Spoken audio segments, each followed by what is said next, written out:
Alright, let's film a video here real quick before I go to bed. Let's see how long this one takes to upload, because the last one I did, last Sunday I think it was, wanted to take like hours. I think it might have been Monday. Actually, it took like a whole day. It uploaded really quick, like the first 15 minutes. Like after I posted it, it uploaded like 90% of the video. And then I went to bed and woke up the next day and it was still not uploaded. And then it took almost the entire shift, my work shift, before it finally finished uploading. But I don't understand. I don't understand it. But this is Bronson's By Any Means Necessary Fantasy Basketball Talk for Friday, March 11th. I think that's the date. Today, really nice day here in Portland. Finally got through that weird little freezing cold winter spell that we were having, that always seems to come around this time of year. I don't understand. Like, I won't be surprised if we get snow in the next week, because we always seem to get snow on spring break lately. So we've been getting a lot of snow this year, which is abnormal. You know, for those of you who don't live here, I guess you probably think, oh, Oregon, Portland, that's way up north. That's a cold weather state. They probably get snow. No, we really don't. Not throughout my life here have we really ever gotten snow, except this year. We've gotten snow several times. It's it's definitely abnormal. I don't like precipitation at all. I'm tired of rain. Definitely tired of snow. But this will be my 8 spikes and yikes for fantasy basketball. You know, 8 players I like and don't like in fantasy basketball currently. But first, talk about catch up on some stuff. Work has been miserable, stressful. I haven't got out before 5 o'clock in like 2 weeks, because we are still in the midst of moving our storeroom from one location to another, and so half our stuff is still there, half our stuff is still in one place. We only have one pallet jack, so you know, the pallet jack's in one spot, we need it in the other spot. I gotta take it, you know, we're not allowed to take it upstairs and push it across the carpet, because I don't want to ruin that, you know, beautiful, famous Portland carpet. So we've got to go outside along the tarmac and take it across the asphalt, which is a very uncomfortable way to transport pallet jack. And we never have enough trash whales. We call them whales, like the animal. It's a whale. It's just a big black thing where all the trash, cardboard goes into. We never have enough of those, because the restaurants, we still have enough to keep one for ourselves and to keep one in all the restaurants. So we never have a place to put our trash and our cardboard. We never have enough carts, so I've always got to spend 45 minutes a day, 45 minutes to an hour a day, figuring out where my carts are so I can do my job. We don't have the equipment to do our job, which is one problem. And we don't have enough help. We're just expanding way too fast. We are not staffed or equipped to handle the expansion that we are going through, and the move and the change is just miserable. My feet are killing me. You know, I finally took some shoes, an old pair of my shoes that I still happen to have, to work today, and it was so much better. I don't know how long I'm gonna get away with wearing them, because they're not non-slip, but with all the walking I'm doing, my feet feel so much better today than they have in like a week and a half.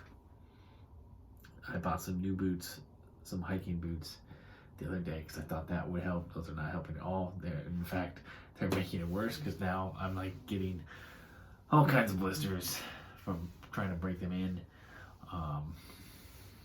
So not only do my feet hurt, but now I've got blisters up my ankles and stuff. It's just been miserable, and I'm just so busy all the time. I'm not even getting a second break before I go home. It's miserable. And then getting up at 4 a.m. every day to go to UPS. Things are just miserable. I need a vacation so bad, but plane airline tickets right now are so freaking ridiculously expensive. I don't know what is going on. They've doubled in price in the last week, tripled sometimes. Like I'm trying to go to Phoenix with my mom and my grandma at the beginning of next month, and it's like $250 just to fly to Phoenix one way. It's like, what is going on here? It used to cost less than $100 to go to Phoenix. Phoenix is not that far from here. It's a short flight. It used to be like $98, $99 to go there on like Delta or something, and now it's $250. It's like the only time I've ever had to pay. I guess I've been spoiled by COVID prices, I guess. But the only time I've ever had to pay more than $200 for a plane ticket was coming back from Vermont. You know, that's on the other complete other side of the country, in a densely not so populated place, coming from a small regional airport in Burlington. You know, the $200 price tag was kind of expected, but going from major airport in Portland to a major airport in Phoenix for $250 seems ridiculous to me. So I have yet to purchase those tickets. I know that I need to, because I don't like to procrastinate like my mom and my grandma. I've been shopping for plane tickets for them for like a month now, and they have yet to purchase them. They keep saying, "Oh, please keep looking. Maybe you'll find something cheaper." No, it's not going to happen. The closer we get to the time, the more the price is going to go up more. So I keep telling them to buy the tickets now, and they just don't do it. My mom and my dad, both my parents, love them dearly, but they are procrastinators, and it drives me nuts because I'm not a procrastinator, especially when it comes to things I want to do. If it's something I really want to do, like I feel like my mom and my grandma really want to actually go on this vacation. So if something I really want to do, I do it. I get it done immediately. My parents just don't. They're just major procrastinators, and it's driving me nuts my whole life. But eventually, I'm gonna just suck it up, and just bite the bullet and pay the $250 to go there, because it's just gonna go up. So I'm gonna need to do that this weekend, since I actually have a real weekend this weekend. For the first time in 3 weeks, I don't have to work on Monday, so I get a Sunday and a Monday off. It's gonna be glorious. My feet need the rest. I'm watching Inventing Anna right now. I'm on episode 7. It's only one season, there's 9 episodes. So I have 2 episodes left. Really not that great of a show. It's really boring. It is very convoluted. Trying to keep with the storyline is a little confusing. And Julia Garner, some of you probably know her from Ozark. She's good looking. You know, I'm not saying she's ugly at all. And I like her character in Ozark a lot, Ruth. But I don't think she's a very good actor. Her accent in Ozark is clearly fake, right? It's like you guys can tell that it's fake, right? And now she's in this show. She's got some Eastern European accent. I don't know if it's Russian or German or what, but it's bad. It's also fake. It's bad. She's not a very good actress, in my opinion. And so I'm just trying to slog through the show because I want to watch the Anna Project that just got released today. And I'm the kind of person who likes to finish what I started before I move on to something else. So I'll try to finish the show and not really enjoying it. But I have a feeling the ending of these next 2 episodes are gonna be decent. So maybe it'll salvage the show a little bit. Anyways, let's get to it. I've got you caught up on the stuff you don't really care about. The 4 players that I am kind of yiking right now in fantasy basketball, especially since it's it's not the playoffs in redraft, although that is coming soon. It is the playoffs in my dynasty league, and I thought I had a contender, but I've been behind all week. I'm creeping closer each night. So maybe tonight, I haven't checked the scores tonight. Maybe I pulled ahead in my first round playoff match, if I'm hoping. But one player I don't have that I really need right now is Caris, LeVert. I traded for him a couple of weeks ago and haven't gotten a single game from him yet. He's been on my injured list the whole time. I thought that he would be back by now. I didn't realize he was that seriously hurt. I thought he was just out for kind of like rest, but apparently he's actually really injured. But the silver lining to that is the player I traded away for him, who I also have on this list of Yiking, LuGuentz Dort, who I really like, despite the fact that he plays for the Oklahoma shitty blunder, and shady Sam Presti and Snake Clay Bennett in that awful city in Oklahoma, that awful franchise that doesn't deserve a team. I do like him. I like his potential. I like his future. I have him in redraft. I had him in redraft, but I've had to move on because he's got a mysterious season-ending injury that nobody knew anything about until it was announced that he had season-ending surgery. So just more shadiness from the clearly tanking Oklahoma shitty blunder. Yeah, I'm gonna call him that from now on. So yeah, LuGuentz Dort makes my yikes list too, because I was really high on him, and he's now useless in redraft, and I guess I traded him away at the right time. But having Caris LeVert,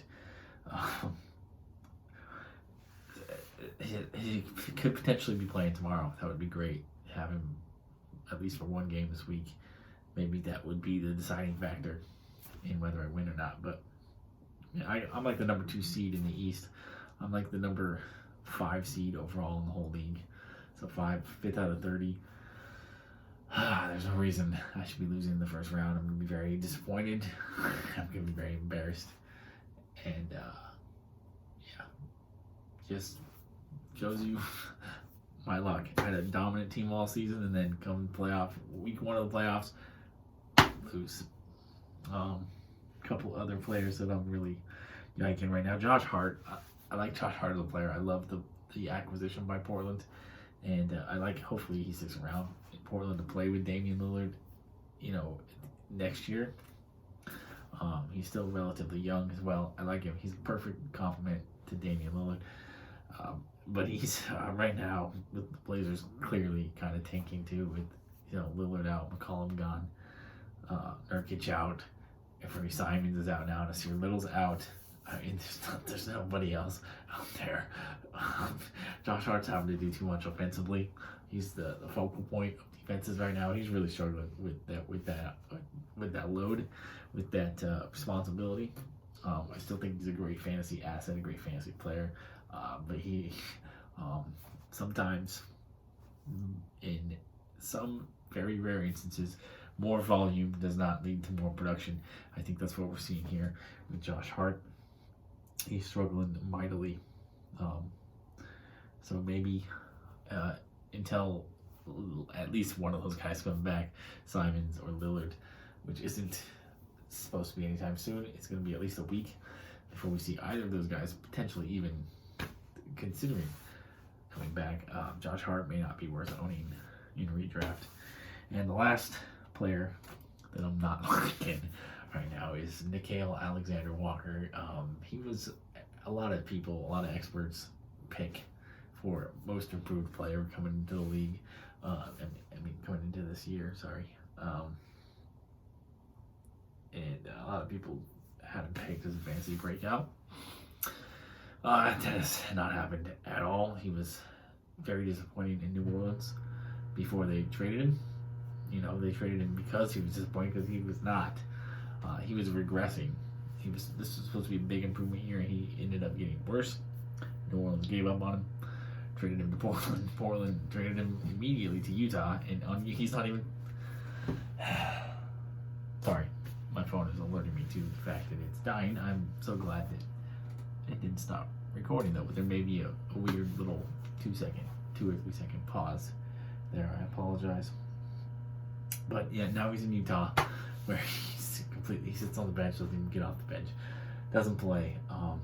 His career has taken a drastic turn for the bad, and he went from being, a player who was drafted in 100% of leagues to being a guy who somehow is still owned in over 50% of leagues, but should not be owned at all. And I don't even know. 6 months ago, he was a great dynasty prospect, and now I don't know if I'd even want him in dynasty. He just really has been a massive disappointment, and I don't think, obviously, it doesn't look like Utah is going to be a good place for him to be at all.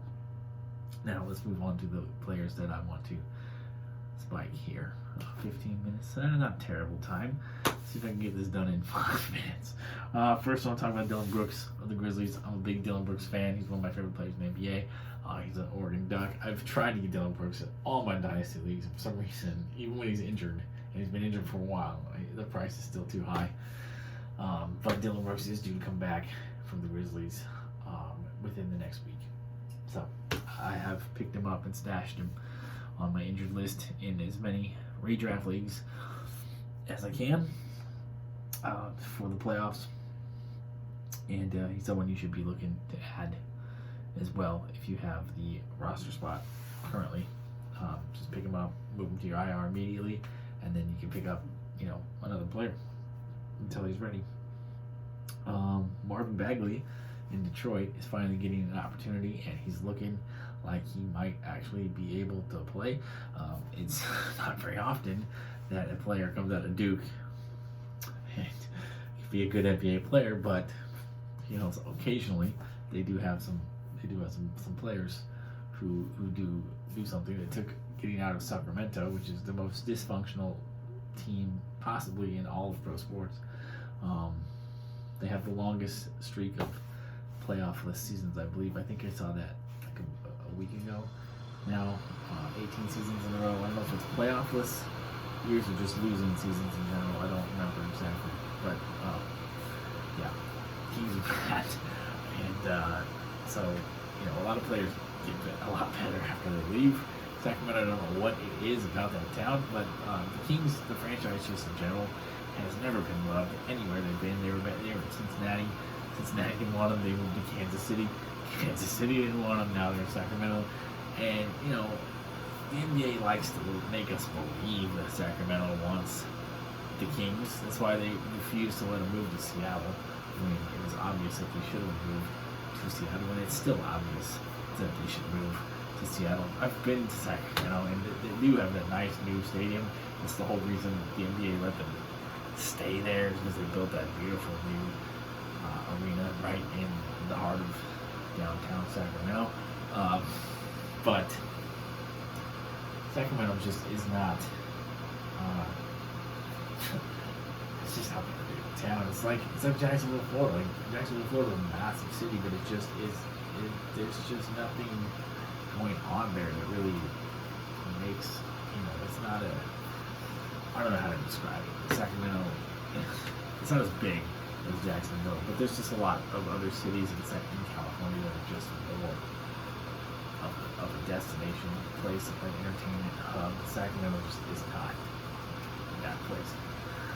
Sacramento and their fans do support the Kings. I'll give them that, but the Kings have just for like 50 years now have just been unwanted. Just fold the franchise, relocate them to Seattle, let them be the Seattle Supersonics. Sonics are a team that's won a championship before. They're a team that has a lot of good history, whereas the Kings just don't. The Kings just have nothing but bad history. So, other than when Jerry Lucas and Oscar Robertson were there way back when they were in Cincinnati, they made the finals in back-to-back years. That was like before my parents were even born. So Kings is gonna go away. But anyway, Marvin Bagley in Detroit is getting an opportunity, and he's become a very relevant fantasy player. So if you're looking for a big man, Marvin Bagley is a great option for you. A couple of other guys. Josh Christopher is a rookie in Houston who I loved since he was at Arizona State. I drafted him in 2 of my dynasty leagues. I've since traded him away, and I'm kind of regretting it. But he did net me 2 players I really needed. He got me Matisse Thybulle, who I needed his elite defense, his elite defensive stats and categories lead. And then I traded him away just before the deadline for Jonathan Isaac. I'm trying to, I had too many guards. That was a problem. I needed Josh Christopher was the one who I was going to be able to sell for the most because he's playing really well. So I traded him for Jonathan Isaac because I needed a forward, and I'm betting, hopefully, successfully on Jonathan Isaac coming back from his injury at some point in his career and being a really good fantasy player.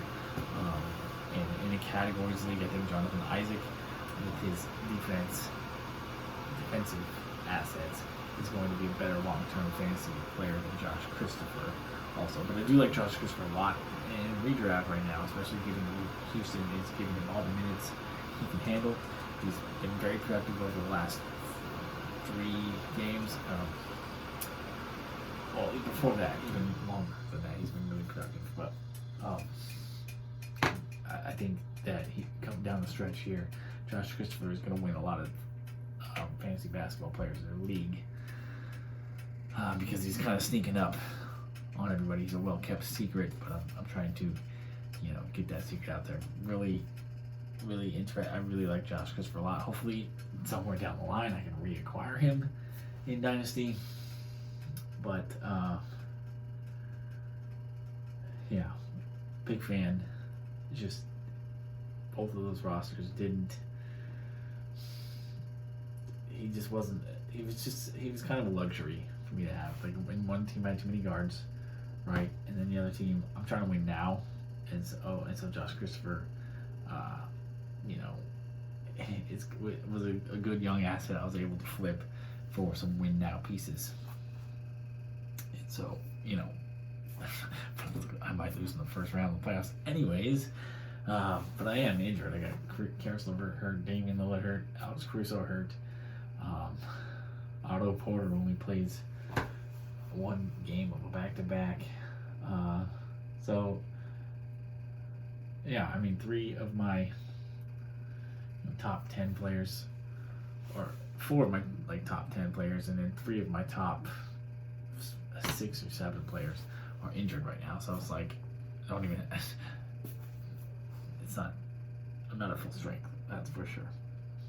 Lastly, I did not get this done in under 20 minutes. I have not succeeded in that in a while.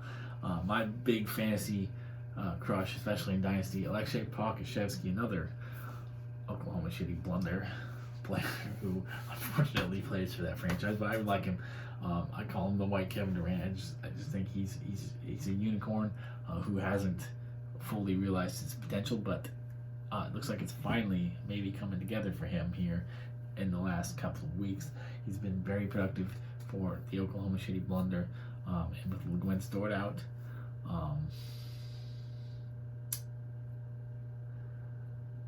Well, Dort's the only one who's out now, but so his role should expand, and we should see more of him being the player that I am salivating over his future. We should see more of that here down the stretch. He's another guy who could be a league winner for you in the playoffs. So if you need some depth, Marvin, Bagley, Josh Christopher, Aleksej Pokusevski, you should really try to get all 3. But yeah, you didn't hear that from me. You don't want my advice. I'm the guy who is going to get upset in the first round of his Dynasty playoff league. So, but I do still have 1 undefeated team in my redraft, in one of my redraft leagues. So that's pretty impressive. Let's see if I can take it all the way through the playoffs undefeated, because I don't think I've ever been able to do that. Even in football, had a couple of undefeated teams going into the championship league, and then lose in the championship. So it's like, yeah, I got bad luck. But I enjoy this silly little game. Anyways, but so yeah, I'm gonna call it at night. Probably go to get some sleep, just get off my feet, because my feet are bothering me again. Even though I'm not even standing, I'm not even walking. It's really just like my heels. Like, I feel like I don't know, my heels stick out really far. I feel like they I don't know how to explain it, but I got big heels and they are just in a lot of pain. My heels, my ankles, and sometimes when I plant my foot in just the right spot, it's the arch too. So it's just my whole foot. Like I probably should have gotten the hot tub, which is right there. I've been saying I'm gonna get in the hot tub for the last couple of days to, when I do get in the hot tub, it does seem to help. My muscles help the pain a little bit, but I haven't got in there. Maybe I will. Maybe I will when I finish this video. But okay, let's. I feel like my videos are really, really been going downhill lately. But some of you, very few of you, some of you are still watching, so thank you. But let's end it. So, 3 things the world needs more of: peace, love, and nacho fries. Hang loose. Good night and good luck. Thanks for the support.